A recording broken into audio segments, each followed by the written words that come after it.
नमस्कार साथियों। आज मैं अपने बीए और एमए के विद्यार्थियों के लिए उषा प्रियमवदा जी की कहानी वापसी पर ज़रूरी व्याख्यान लेकर आई हूँ। साथियों, एलिएशन और आइसोलेशन की समस्या को लेकर ये कहानी लिखी गई है। कई आधुनिक कारणों से ये कहानी खासी चर्चा में भी रही और दिनों दिन घर परिवार में संबंधों में बुज़ुर्गों का हाशिए पर चले जाना, एकांत अकेलापन जीवन में उतर आना, यह सब कुछ उषा प्रियमवदा जी इस कहानी के माध्यम से हमें समझाती हैं। मैं कथा में प्रवेश करा रही हूँ आपका, और 2-3 व्याख्यान इस पर ज़रूर मैं कोशिश करूँगी कि आपको दूँ, और जिससे आप इस कहानी के मूल मर्म तक पहुँच सकें और अधिक संवेदनशील होकर घर परिवार, रिश्ते नाते, संबंधों को जीने की कोशिश करें। साथियों, कहानी सरल सी है, पर जब बात सरल हो, विषय सरल हो और पहुंचाना कठिन हो, है ना, सेंसिटाइज करना, उस प्रॉब्लम एरिया को छूना, उस प्रॉब्लम एरिया पर निशान लगाना, संकेत करना कठिन हो, हम उस दौर में जी रहे हैं। इसे मैं अपने व्याख्यान के द्वारा स्पष्ट करूंगी। समस्या शुरू होती है, स्टेशन मास्टर जी अपनी नौकरी से सेवानिवृत्त होकर, गजाधर बाबू नाम है उनका, बड़े ही उत्साह से अपने परिवार के साथ रहने की इच्छा लेकर वापसी करते हैं घर की ओर। कहानी का शीर्षक है वापसी।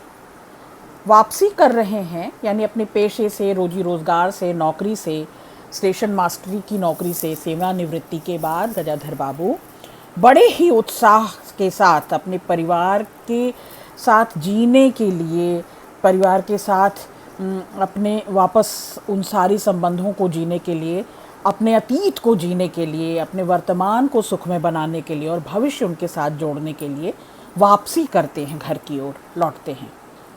रेलवे क्वार्टर में रहकर नौकरी करते हुए गजाधर बाबू को 35 सालों तक परिवार से दूर रहना पड़ा। ये विवशता है, ये मजबूरी है, और भारतीय परिवेश में 90 नहीं तो 88-90% परिवारों में ऐसा होता है कि घर का मुखिया घर से दूर रहकर घर का भरण पोषण कर रहा होता है, पालन पोषण कर रहा होता है।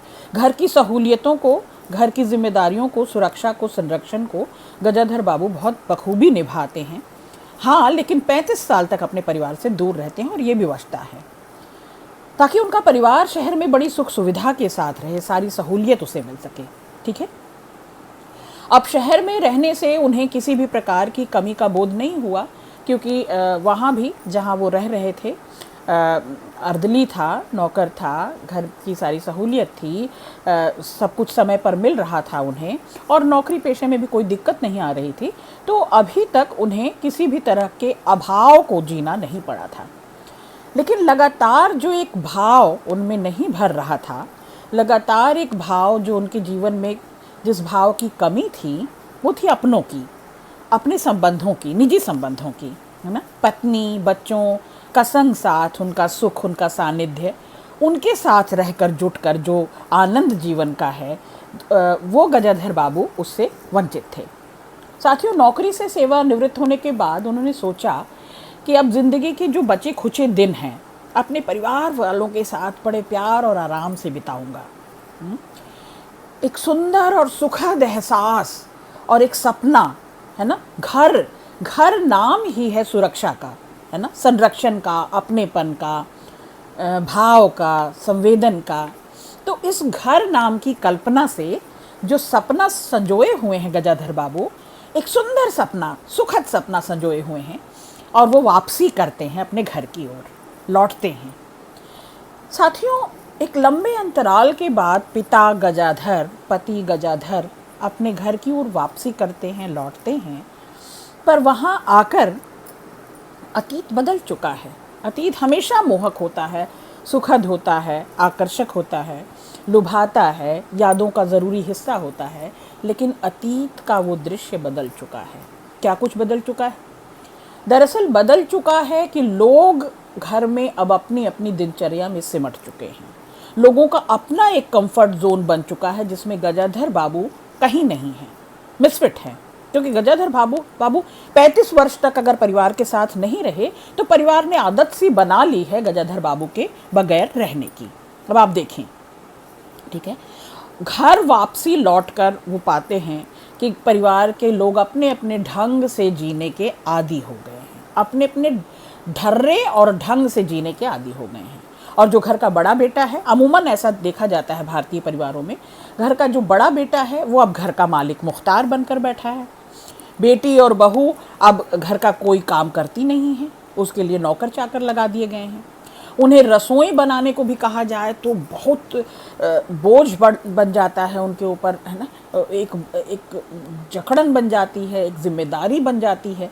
और वो जानबूझकर साखर्च हैं, ज़रूरत से ज़्यादा खर्च करती हैं, कल के लिए कुछ बचा कर नहीं रखती। दरअसल उदार, क्योंकि अब तक उन्होंने कोई अभाव नहीं देखा। गजाधर बाबू के कारण, लगातार उनकी सुरक्षा और संरक्षण के कारण अब तक घर ने कोई अभाव नहीं देखा था, कोई संकट नहीं देखा था, ठीक। तो इसलिए बेटी और बहू को कल की चिंता नहीं है, तो वो जानबूझकर आवश्यकता से अधिक राशन भी खर्च कर देती हैं, जानबूझकर चीज़ें गलत खराब बना देती हैं ताकि उनको दोबारा रसोई में जाने से मना किया जाए, न जाने दिया जाए। आप समझ रहे हैं। और पत्नी भी पूरी तरह से सारी जिम्मेदारियों को अपने पर ओढ़ कर, पहन कर अपनी दिनचर्या में सिमटी हुई हैं। वे पत्नी जो युवावस्था में गजाधर बाबू की परवाह किया करती थी, प्रेम करती थी, प्रतीक्षा करती थी, वे गजाधर बाबू की वो पत्नी अब न उनकी प्रतीक्षा में है, न उनसे प्रेम करती हैं, न परवाह करती हैं, बल्कि वो अपनी घर, जिम्मेदारी, अपने संबंधों, बेटा, बहू और बेटी की जिंदगियों में सिमट चुकी हैं। गजाधर बाबू के लिए उनके पास भी समय नहीं है। घर के अन्य कामों के लिए नौकर चाकर रखे गए हैं। कोई जिसकी कोई आवश्यकता होती है वो नौकर को दौड़ाता है। आपस में उन लोगों के वो लोग क्योंकि आपस में एक दूसरे के साथ दिनचर्या में बंधे हुए हैं, एक दूसरे के आदी हैं। केवल एकमात्र गजाधर बाबू हैं जो बाहर से आए हुए हैं, जिन्होंने 35 वर्ष के अंतराल के बाद घर वापसी की है। जिस परिवार के लिए इतने लंबे अरसे तक गजाधर बाबू अपने स्वप्न में मोह पाले हुए थे और छोटे मोटे स्टेशनों में, क्वार्टर में अकेले रहकर ज़िंदगी गुजार रहे थे, जिस परिवार की सुरक्षा और संरक्षण के लिए, सहूलियत के लिए, जिस घर को सुविधा देने के लिए, हाँ, ज़रूरत की सारी सामान जुटाने के लिए उन्होंने अपना लंबा जीवन गुजार दिया। छोटे मोटे स्टेशन के क्वार्टरों में अकेले रह रहकर जीवन गुजार दिया। अकेले रहकर जीवन इसी आस में गुजारा कि जब मैं बुज़ुर्ग हो जाऊंगा या नौकरी पेशे से निवृत्त हो जाऊंगा, तब जाकर अपने संबंधों को, अपने घर को, अपने परिवार को भोगूंगा, का सुख लूंगा, ठीक है। गजाधर बाबू को अपने घर से, अपने परिवार से, परिवार के सभी सदस्यों से मन में बहुत लगाव है, मोह है ना। वो तो उसी अतीत को लेकर जी रहे हैं जब बच्चे छोटे छोटे थे, पत्नी रूपसी थी, पत्नी पति से प्रेम करती थी, समर्पित थी, निश्चल थी, और गजाधर बाबू के लिए उसके पास समय ही समय था। बच्चों के लिए केवल धन जुटा देना, रुपया पैसा जुटा देना, है ना, कमाने का साधन मात्र बन जाना, किसी भी घर के पिता और पति के लिए देखिए लाजमी तो है, ज़रूरी है। मैं मानती हूँ कि रुपया पैसा, साधन सुविधाएं जीवन गुजारने के लिए ज़रूरी होती हैं, लेकिन मात्र इसी ओर ध्यान रखते हुए गजाधर बाबू अपने ही परिवार में, अपनी ही पत्नी और अपने बच्चों के सामने मिसफिट हो गए।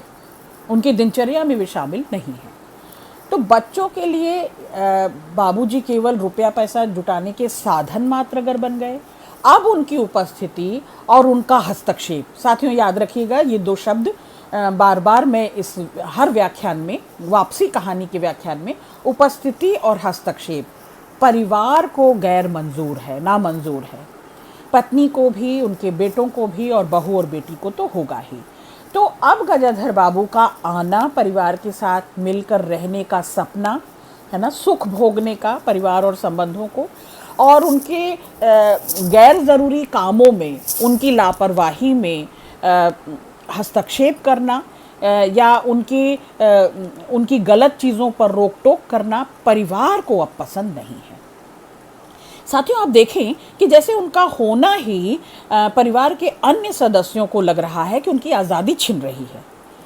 बार बार बाबूजी का हस्तक्षेप ऐसा लग रहा है कि वो जो जिस ढर्रे पर, जिस ढंग से जीने के, मनमानी और मनमौज से जीने के आदी हो गए थे, बाबूजी के आ जाने से वो आज़ादी उनकी छिन गई है, वो स्वतंत्रता उनकी वापस नहीं रही।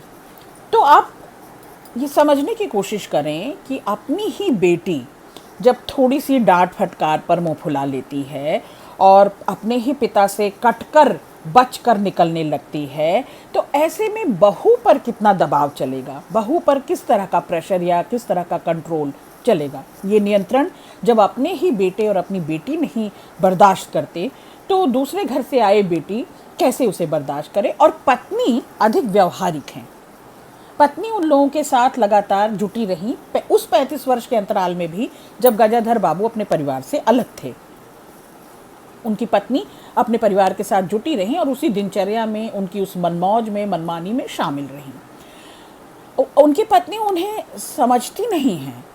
सबसे ज़्यादा बड़ा दुख गजाधर बाबू को ये होता है कि अगर संतानें नहीं समझ रही तो समझ में आता है, बेटा नहीं समझ रहा है, बेटी नहीं समझ रही, बेटा आधिपत्य छीन जाने के कारण नाराज़ है, बेटी हस्तक्षेप और रोक टोक से नाराज़ है, तो कम से कम पत्नी जो युवावस्था की उनकी साथी हैं, अतीत की उनकी प्रेमिका और पत्नी हैं, भला वे उन्हें क्यों नहीं समझाती, बच्चों को क्यों नहीं समझाती और गजाधर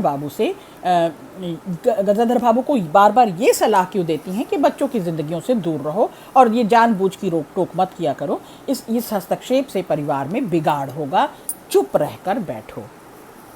आप देख रहे हैं साथियों, परिवार में गजाधर बाबू की वापसी आधुनिक परिवार में टूटते पारिवारिक संबंधों के साथ साथ, ध्यान रखेंगे, पॉइंट टू बी नोटेड, आधुनिक परिवार में टूटते पारिवारिक संबंधों के साथ साथ परिवार के बुजुर्ग व्यक्ति की लाचारी और हताशा, उसका एलिएशन, अलगाव, उसे अलगा दिया गया है, जैसे मिसफिट है वो परिवार में, और उसका अकेलापन, आइसोलेशन हमारी लेखिका को प्रिय है।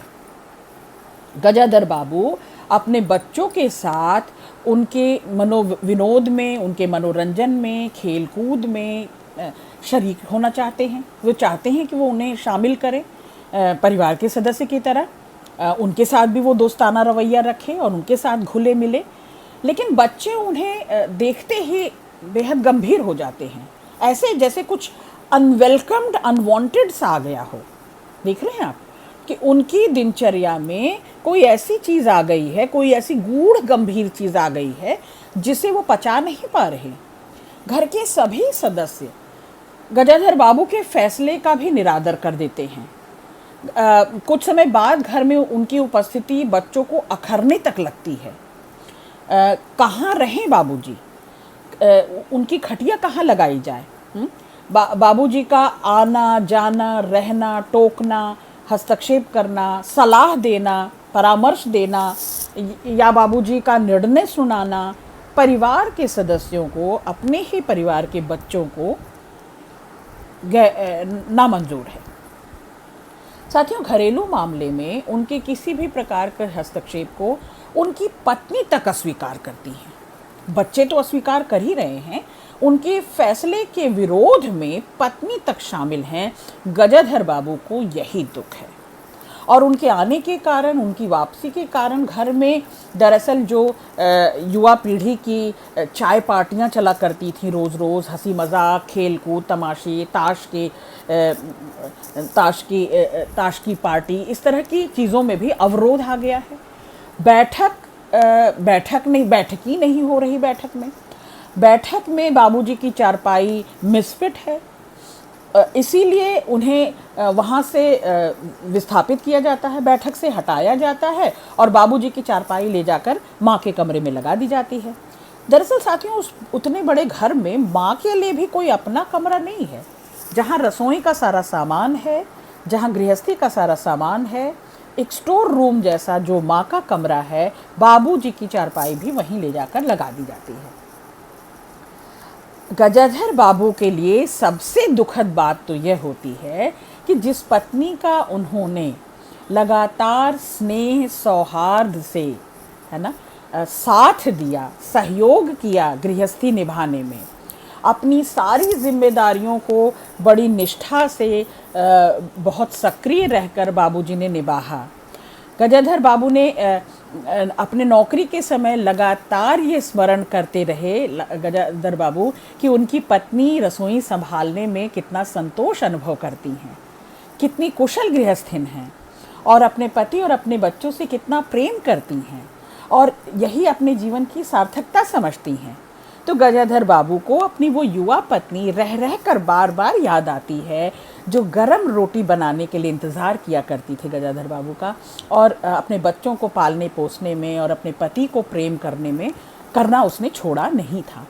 यह सब कुछ गजाधर बाबू की स्मृतियों का ज़रूरी हिस्सा है साथियों। घर वापसी कर सेवानिवृत्ति के बाद जब वे लौट कर आते हैं 35 वर्ष के अंतराल के बाद, तो अपनी पत्नी और बच्चों से निराश हो जाते हैं।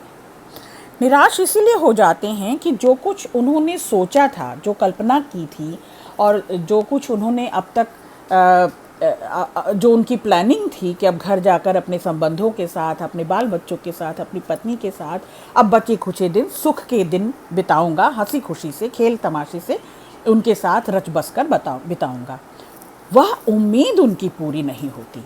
हाँ, और घर वापसी करके पुनः उन्हें वापसी करनी पड़ती है एक दूसरी नौकरी के लिए, सेवानिवृत्ति के बाद भी।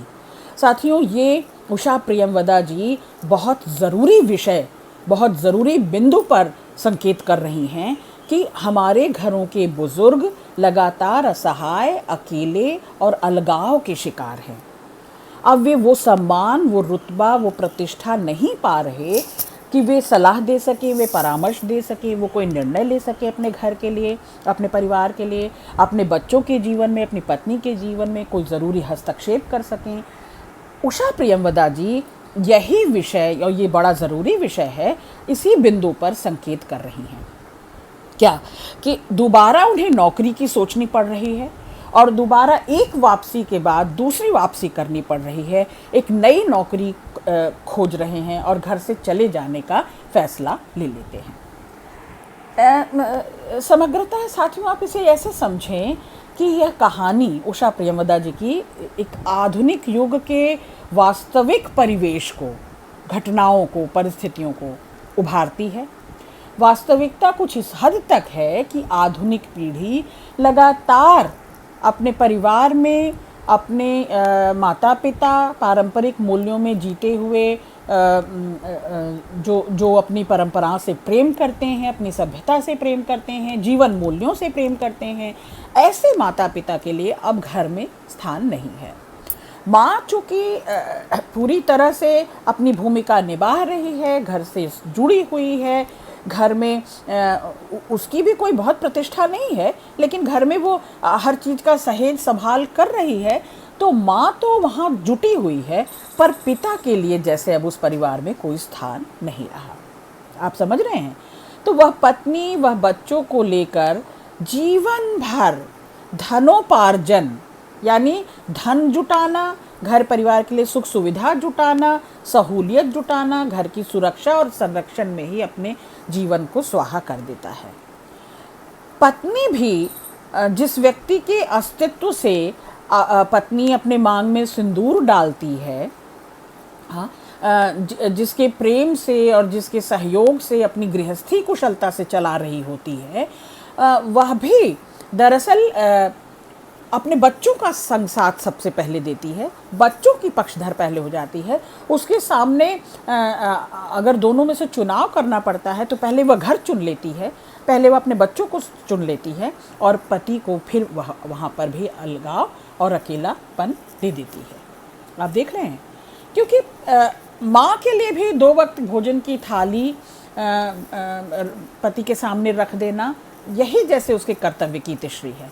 यही उसका कर्तव्य था कि पति सेवानिवृत्त होकर घर लौटा है, अब 2 जून उसे सम्मान से भोजन, थाली का भोजन उसे दे दिया जाए। गजाधर बाबू की परेशानी यह है कि वह जीवन यात्रा के अपने अतीत के पन्नों को भुला नहीं पाते। अतीत की सुखद स्मृतियों को कोई भुला नहीं पाता। गजाधर बाबू क्या, हम भी अतीत से जुड़े हुए रहते हैं हमेशा। अतीत हमेशा लुभाता है।